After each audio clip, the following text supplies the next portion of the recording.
Okay, this is adding and subtracting rational expressions. So let's go back to middle school where we add and subtracted fractions. And recall, to add or subtract rational expressions, rewrite the expressions so they have a common denominator. Then add or subtract the numerator and the denominator stays the same. Well, since they have a common denominator, then you would just do 2 minus 5, which is -3.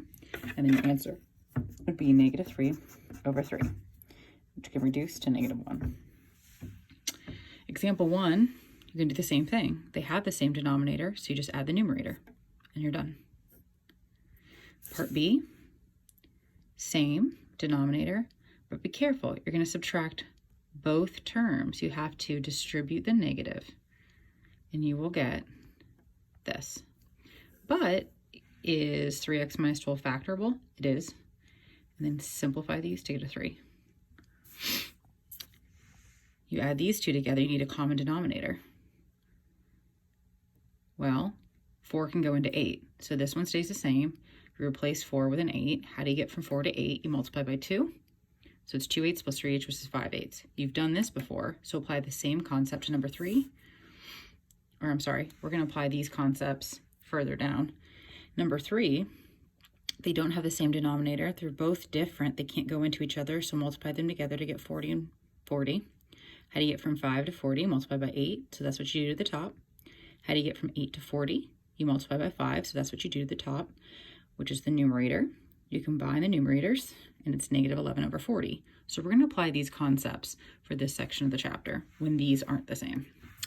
So it says, in order to add or subtract rational functions, they must have a common denominator. It is most beneficial to find the least common denominator.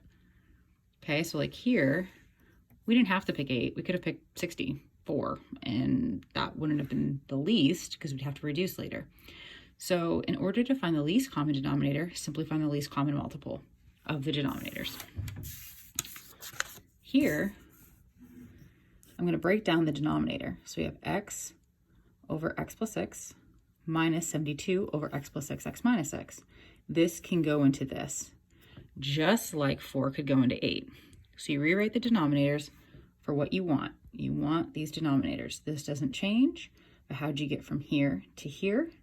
You multiply by an x minus 6 on top. You have to keep it balanced still. Then distribute. This is your answer. But you can factor the top, and you will get x minus 12 over x minus 6. Here, neither one of these are alike. Hold on. Hello. Okay, so you have to multiply the bottoms by each other, and then this numerator gets multiplied by this denominator, and this denominator gets multiplied by this numerator, and then you get 12x squared, 30x plus 12x minus 4, combine like terms, and this is your answer. Oh boy, I'm sorry. Last one.